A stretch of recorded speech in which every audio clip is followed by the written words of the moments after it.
నమస్తే, welcome to Disha TV. ప్రస్తుతం మనతో పాటు ఆర్యవైశ్య కార్పొరేషన్ చైర్పర్సన్ అలాగే కాంగ్రెస్ అధికార ప్రతినిధి కల్వ సుజాత ఉన్నారు.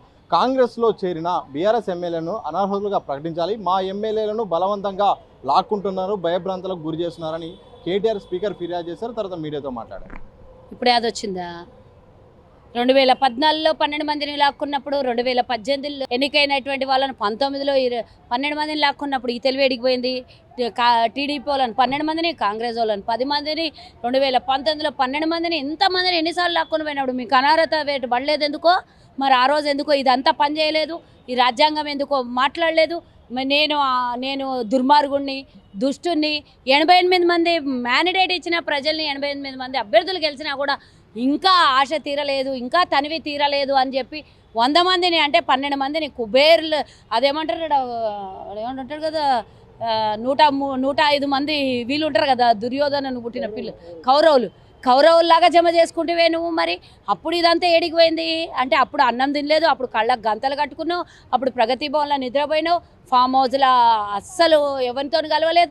అప్పుడే అది రాంది, ఇప్పుడే అది వస్తుందా? నువ్వు చేసిన దానికే నీకు ఫలితం ఇస్తున్నాం. ఇప్పుడు నువ్వే పొద్దుముకుల బహిరంగ సభల్లో చెప్పిన 6 నెలలు ఆగుండి ఓపిక పట్టుండి మన ప్రభుత్వం వస్తుంది అన్నావు.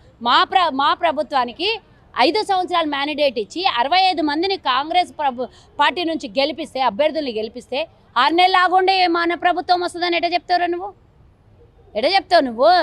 అంటే నీకు కుక్క కాటుకు చెప్పు దెబ్బ పడాల్సిందే. కాబట్టి ఏమైంది? నువ్వు అహంకారం తలకెక్కి తలబిరుసుతో మాట్లాడిన నీకు ఈరోజు వాళ్ళందరూ బయటికి పోతే ఏమవుతుందో చూపిస్తున్నారు కదా ప్రజలు. కాబట్టే నువ్వు అనర్హత వేటేసినా, ఏ వేటేసినా కూడా నువ్వు ఆ రోజు గిట దీన్ని రాజ్యాంగాన్ని కరెక్ట్ వాడింటే ఈరోజు అది ఉల్లంఘన అవుతుండే, అది కరెక్ట్ అవుతుండే, ఫాలో అవుతుండే. నువ్వు ఉల్లంఘించినప్పుడు లేనిది ఈరోజు కొత్తగా వచ్చిన వాళ్ళకి ఏదో చెప్పుకుంటూ పోతే వింటారు. మేము ఫిరాయింపు చేయలేదు, ఫిరాయింపులు అసలు ప్రోత్సహించలేదు, కేవలం విలీనం చేశాం. మీరు కరెక్ట్గా అర్థం చేసుకుంటే ఎల్పీని విలీనం చేసుకున్న తప్ప ఫిరాయించలేదు, ఎవరు చేర్చుకోలేదని చెప్పారు. ఒక్కసారి అబద్ధం మాట మాట్లాడితే నా దగ్గర మొత్తం స్టేట్మెంట్ ఉంది, కావాలంటే మీరు డేటా తీయండి, కొడితే మొత్తం వెళ్తుంది. ఒక్కరోజు 12 మంది ఎప్పుడు కూడా పోలేదు, ఒక్కొక్కరు పోయినరు. ఎన్నికలైన మరుసటి వారం రోజుల లోపలనే ఆ భద్రాచలము అక్కడ సైడ్ ఖమ్మం జిల్లాలో 2 వెళ్ళిపోయినరు, నల్గొండోడు ఒక్కడే వెళ్ళిపోయిండు, నకరేకల్ ఎవరో వెళ్ళిపోయినరు. తర్వాత మా ఈమె చెవేళ్ళ చెల్లెమ్మ పోయింది, మా తాండ్రోడు పోయిండు, సుధీర్ రెడ్డి పోయిండు. ఇట్లా ఒక్కొక్కరు పోయిండు. 12 మంది ఒకరోజు పోయినారు. 12 మంది పోయినాక లాస్ట్కు విలీనమో అని మాట్లాడినరు.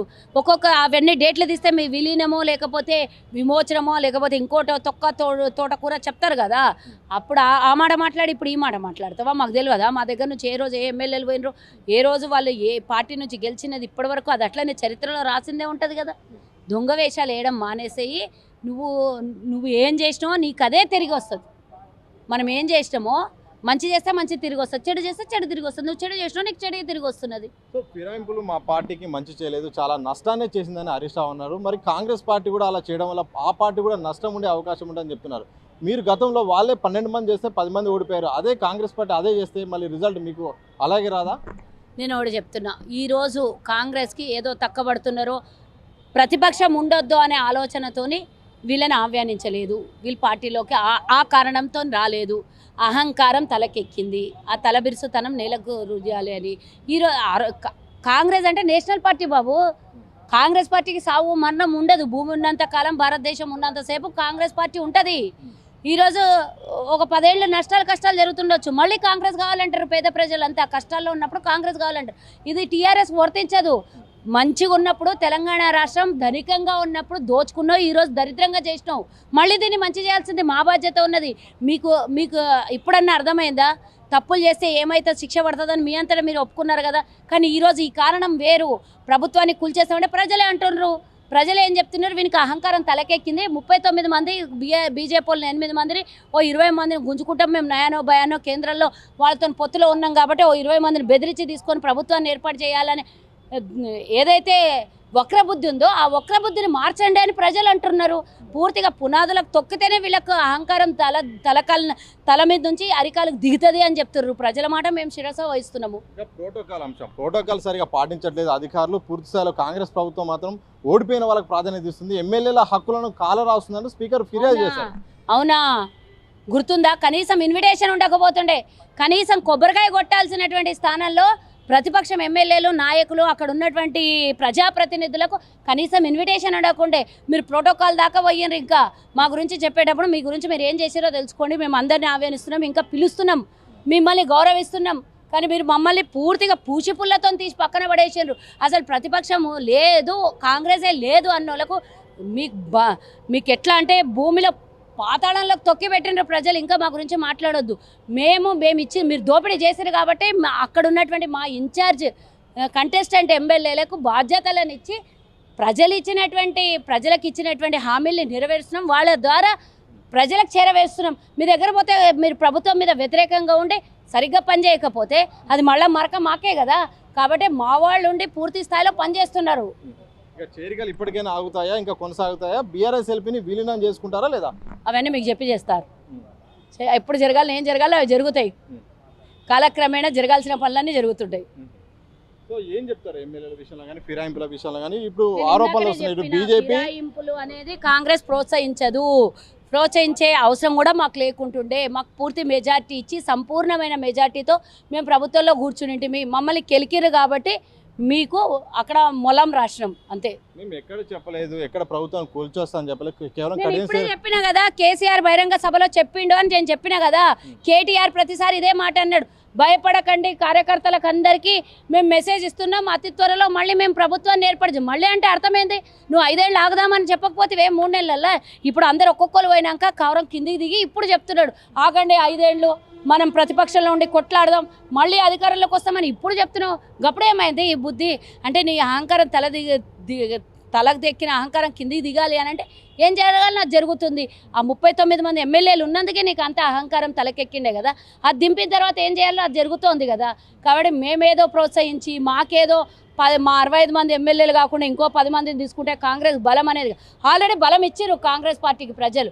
ఆ బలంతోనే మేము ఈరోజు ప్రభుత్వం ఇచ్చిన హామీలు నెరవేరుస్తున్నాం. మమ్మల్ని కావాలని డిస్టర్బ్ చేసి మేము ఏ పని చేయాలనుకుంటే ఆ పని మొదలుపెట్టే రోజు ఇంకో డిస్టర్బెన్స్. ఇప్పుడు మేము రుణమాఫీ చేయాలనుకున్న రోజు డిఎస్సి ఉద్యోగస్తుల కోసం, లేదా ఇంకోటి చేయాలన్నప్పుడు ఇంకొకటి డిస్టర్బెన్స్ చేయ. ఏదైతే మేము ప్రజాపాలన నడిపించాలి, సంక్షేమం చెయ్యాలి అనుకున్న టైంలో మీరు వచ్చి దాన్ని డిస్టర్బ్ చేస్తారు. ఆ డిస్టర్బెన్స్ని పూర్తి స్థాయిలో కొలాప్స్ చేస్తేనే ఈ డిస్టర్బెన్స్ ఆగుతుంది. మేము 5 ఏళ్ళు ప్రజలకు ఇచ్చిన మాటను నెరవేర్చాల్సిన బాధ్యత మా మీద ఉన్నది. ఇప్పుడు ఉద్యోగాల భర్తీ చేస్తున్నాం. నీ ముఖానికి ఎప్పుడైనా కంటిన్యూగా ఎగ్జామ్స్ పెట్టినావా? ఎప్పుడైనా గ్రూప్ 1 ఎగ్జామ్స్ రాపించినావా? ఎప్పుడన్నా నోటిఫికేషన్లు సక్రమంగా నిర్వహించినవా? లీకులు లేని ఎగ్జామ్స్ ఎప్పుడన్నా జరిగినాయా? పోస్ట్ పోన్ లేని ఎగ్జామ్స్ ఎప్పుడన్నా జరిగినాయా?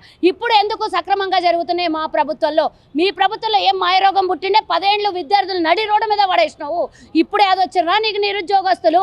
ఇప్పుడు వాళ్ళ పక్కనే కూర్చోవాల్సినటువంటి అవసరం వచ్చింది. ప్రగతి భవన్ దగ్గరికి రానియకుంటే నిరుద్యోగ యువతను ఈరోజు పోయి వాళ్ళ కాళ్ళ దగ్గర కూర్చుంటున్నావు. అహంకారం దిగింది కాబట్టి ఆడికి వస్తున్నావు. ఇంకా దింపాలనేది ఇది కదా ఈరోజు ప్రజలు ఇస్తున్నటువంటి తీర్పు. అదే నిరుద్యోగులు కూడా పరీక్షలు వాయిదా వేయాలి, కొంచెం సమయం సరిపోవట్లేదని ప్రభుత్వాన్ని విన్నవించుకుంటున్నారు, రోడ్డు మీదకి ఎక్కి ఆవేదన వ్యక్తం చేస్తారు. ఆ విషయంలో ఏమైనా తగ్గేది ఉందా? వాళ్ళ తరపున ఆలోచిస్తారు. యథావిధిగా ఎగ్జామ్స్ జరుగుతాయి, దాంట్లో ఎలాంటి సందేహం లేదు. ముఖ్యమంత్రి గారు క్లియర్గా చెప్పిండ్రు, ఎగ్జామ్స్ పోస్ట్ పోన్ చేయబడవు.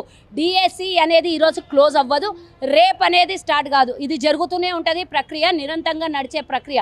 ఒకటి కొత్త ఖాళీలు అవుతుంటే భర్తీలు చేయడానికి నోటిఫికేషన్లు వేస్తాం. మరో డిఎస్సి ఉంటుంది, 5 సంవత్సరాలు కొనసాగితే కేసీఆర్ లాగా ఒక్కసారి వేసి ముగించుకున్నది కాదు. ఒకసారి వేస్తాడు, లంచం తీసుకుంటాడు, పేపర్లు లీక్ చేస్తాడు, పేపర్లు అమ్ముకుంటాడు. మా పని అట్లా కాదు కదా. మొన్న జరిగినటువంటి గ్రూప్ 1 ఎగ్జామ్స్ ఎంత నీట్గా, ఎంత కామ్గా, ఎంత సిస్టమేటిక్గా జరిగినాయి. నీ జీవితంలో 10 ఏళ్ల చరిత్రలో ఎన్నడన్నా అట్లా జరిగినాయా? ఒక్కటేసారి ఎగ్జామ్ వాయిదా పడకుండా ఏ డిస్టర్బెన్స్ లేకుండా చరిత్ర ఎప్పుడన్నా చూపి. మొన్న జరిగినటువంటి ఎగ్జామ్స్ లాగా ఈరోజు మెయిన్స్కి పోతున్న వాళ్ళని డిస్టర్బ్ చేస్తావు, డిఎస్సికి పోతున్న వాళ్ళని డిస్టర్బ్ చేస్తావు, గ్రూప్ 2 వాళ్ళకి పోతున్న వాళ్ళని డిస్టర్బ్ చేస్తావు, గ్రూప్ 3కి డిస్టర్బ్ చేస్తావు. ఏం డిస్టర్బ్ చేస్తే ఏమన్నా భయపడతారు అనుకుంటున్నావా? నిరుద్యోగ యువతతో ఆడుకుంటున్నావు నువ్వు. వాయిదా విషయంలో మాత్రం చాలా వరకు పోస్టులు అమ్ముకున్నారు, అందుకోసమే వాయిదా వేయడానికి వెనకాడుతున్నారని గాదర్ కిషోర్ అంటున్నారు. పోస్టులు అమ్ముకోవడం ఏంది? ఆ వెధవకు తెలివి లేకుంటే డౌన్లోడ్ అయినటువంటి హాల్ టికెట్ల గురించి చూసుకోమని. ఇప్పుడు ఆల్రెడీ డిఎస్సి ఉద్యోగం కోసం, నోటిఫికేషన్ల కోసం, ఎగ్జామ్ కోసం 99% డౌన్లోడ్ అయిపోయినాయి.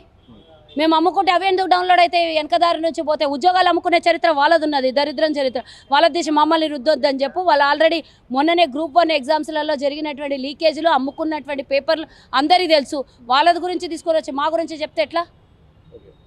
Thank you. మొత్తంగా ఇది నిరుద్యోగుల విషయంలో మాత్రం ఏదైతే పరీక్షల వాయిదా ఉందో మాత్రం ప్రస్తుతానికి వాయిదా వేసే ఉద్దేశం అయితే లేదు. ఇప్పటికే సీఎం రేవంత్ రెడ్డి స్పష్టం చేశారు. దాంతోపాటు ఫిరాయింపుల విషయంలో మాత్రం ఎంత మంచి పని చేద్దామన్నా ప్రభుత్వం ముందుకు సాగుదాం అనిపించినప్పుడల్లా ప్రభుత్వం పడగొడతామని ఆరోపణలు చేయడం వల్ల, అలాంటి ప్రకటనల వల్ల మేము ముందు జాగ్రత్త చర్యగా మాత్రం ఫిరాయింపులు చేయాల్సి వస్తుంది తప్ప ఫిరాయింపులు ప్రోత్సహించడం మా పార్టీ ఉద్దేశం కాదని, అలాగే అహంకారం తగ్గే వరకు మాత్రం మా ప్రయత్నం, మా పోరాటం మాత్రం ఆగుతుంది తప్ప అక్కడ బీఆర్ఎస్ అహంకారాన్ని తగ్గిస్తామని కూడా కల్వ సుజాత గారు చెప్తున్న సందర్భం చూడొచ్చు. కెమెరా పర్సన్ సంతోష్, సతీష్, దిశా టీవీ, గాంధీ భవన్.